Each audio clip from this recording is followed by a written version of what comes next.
Hello, YouTube. It's been a while. Welcome to another Spectacle Movie Month. This time I'm doing a sequel that came out in 2004. Yeah, someone requested this because I don't think I've reviewed this one. It's a live-action, computer-animated horror comedy based on an animated franchise that's been around since 1969, and that is Scooby-Doo 2: Monsters Unleashed. Yeah, this is a spectacle. I think this is way better than the 2002 film. I can easily say that. Mainly because it felt more like an episode of the cartoon. The cast is mostly together, unlike in the first movie where like half of the time they're like separated. And I didn't like that. Daphne had to do the freaking martial arts and the stupid jokes. Some of the jokes just did not land for me in the first one. This one is more like the cartoon, and I felt like it was better than the first one. I still like the prequels more, but this one was more my alley. Written by James Gunn, yeah. Again, please stop writing garbage. I love Guardians of the Galaxy 1 and 2, but you gotta write better. Because, get a hire writer. It's not always hard to do that. That's why George Lucas gets his own writers. Roger Gosnell, yeah. Ooh, this guy, since Home Alone 3, yeah, he's very hit and miss, but more misses than hits. This is one of his hits, though, compared to the Smurfs. The cast came back, Freddie Prinze Jr., Sarah Michelle Gellar, Linda Cardellini, and, of course, Matthew Lillard. And they're joined by new people in this movie. Seth Green, who has a pretty cool role in this. Tim Blake Nelson, Peter Boyle, may he rest in peace. Also, rest in peace, Gilbert Gottfried. I wanted to do a tribute video, but I know he's not in this movie. But rest in peace, Gilbert Gottfried, 67 years old. I miss you already, man. Thank you. And Alicia Silverstone. Yeah, I'm not a fan of her. And also Neil Fanning reprises his role as the voice of Scooby. I wish it was Frank Welker because I don't like Neil Fanning's voice. Even in the first movie, he's like, duh! No, that's not Scooby-Doo's voice. He's probably the worst voice of Scooby-Doo. Because I know that Don Messick passed away in the 90s, so they couldn't get him back, and Frank Welker was still doing the cartoon, the animated movie, so Welker was too busy to do this movie. I think he has a cameo as one of the monsters, but he's not Scooby. I prefer Scooby's voice to be Frank Welker or, Messick or anybody else than this guy. This guy just, I don't like his voice.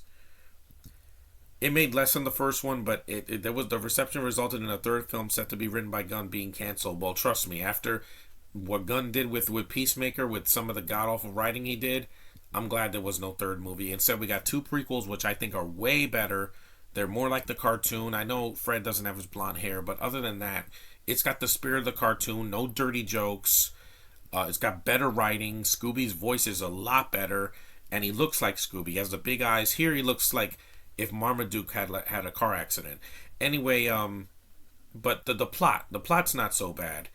After the adventures at Spooky Island, Fred, Daphne, Velma, and Shaggy attend the opening of an exhibition at the Coulsonian Criminology Museum, which commemorates their past mysteries, displays of each culprit's monster costume. That's a nice nod to the cartoon. However, an individual known as the Evil Masked Figure interrupts the event, stealing two costumes using a reanimated version of the pterodactyl ghost. Journalist Heather Jasper Howe ridicules the entire gang, starting a smear campaign against them, taking their spoken words out of context. Concluding that an old, vengeful enemy is the mastermind, the gang begins revisiting old cases.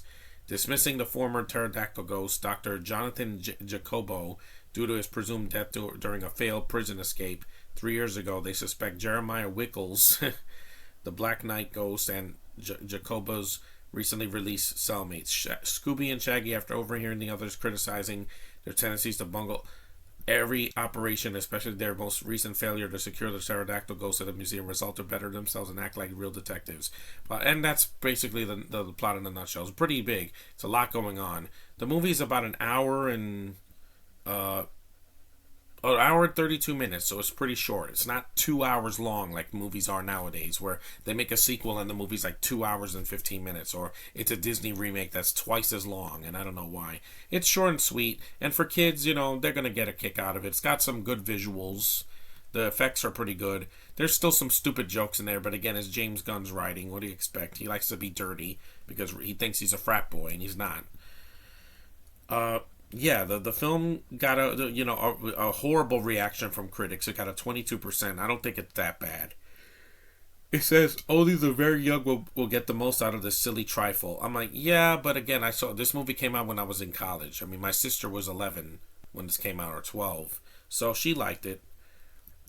It's a distraction. Seth Green is funny in the movie. I like him. And also, there's a scene where where Velma looks very hot. Like Linda Cardellini, they give her this cat suit. They take her glasses off, and I'm like, she's so sexy. And she's like, "Who's your mommy?" I'm like, "Yeah, so sexy." And I think Cardellini's the best live action Velma we've ever had. Because I didn't in Scoob they cast her wrong. In the cartoon, I love Mindy Cohen's voice. She's great as always. But live action, she's Linda Cardellini still queen. And it's the movie I think is a lot better than the first one. But again, if Gunn had not written these movies, I guarantee you they wouldn't have been dirty, and they wouldn't have dirty jokes in it, which are not needed. And this one is Shaggy with breasts. I'm like, that's stupid. What is that? A transgender joke in a Scooby film? Yeah, that's stupid. Like I said, Gunn needs to hire writers because he's losing his brain cells now. He's been doing so many drugs and I don't know what. And sometimes his writing is very hit and miss. And he won a Razzie for this. I think he won 2 Razzies. Because it won a Razzie for worst remake or sequel. It's not the worst remake or sequel. This came out the same year as Daddy Day Camp was 2007. This came out the same year as Super Babies, Baby Geniuses 2. That is god awful. That's one of the worst sequels I've ever seen. This is just, it's silly fun. It's a guilty pleasure at best. I think it's way better than the first one. The cast is trying. So Matthew Lillard is still a great Shaggy. He was a great Shaggy in these movies and in the cartoon. He honors the late great Casey Kasem. And there's some references to other movies here. And it's fun. It's not gonna change the world, but it's fun for what it is. And it's not horrible. I've seen horrible. Like I said, Super Babies. See that, and you'll see what a god awful sequel's supposed to be.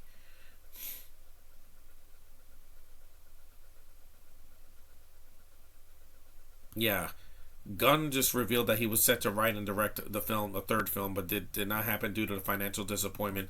No, because you're a bad writer, Gunn. Sometimes you can write a good joke in Guardians, and other times you're just being dirty just to be dirty, like you're the South Park guys, and you're not. It's not that I hate Gunn. Josh, don't consider this video a hate crime against James Gunn. It's just he needs to hire writers. He's getting up there in age, and he doesn't know how to write anymore. Sensible dialogue and a storyline that can, be coherent. Sometimes he writes a good story, but the dialogue he writes is painful. Sometimes. He tweeted the plot for the canceled film was the Mystery Inc. are hired by a town in Scotland. What, you were going to put Karen Gilliam in this because you worked with her? Who complained they are being plagued by monsters when they discover throughout the film monsters are actually the victims. It would have been an episode of the show. I can watch the episode of the show for that. And yeah, Common Sense Media gave the film 2 out of 5 stars. Sequel is milder than the original, potty humor, peril, and violence. I know, because again, it's James Gunn and Roger Gosnell. These are not the best filmmakers working today. And does Roger Gosnell still direct? I don't know.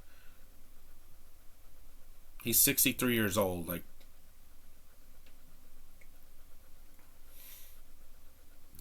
Yeah. He recently did a movie called Gun and a Hotel Bible. That sounds stupid. And Santa the Adventure Begins to be announced. But yeah, I don't want him directing again after this. Because I don't want him directing a Marvel movie. He'll just make it dirty.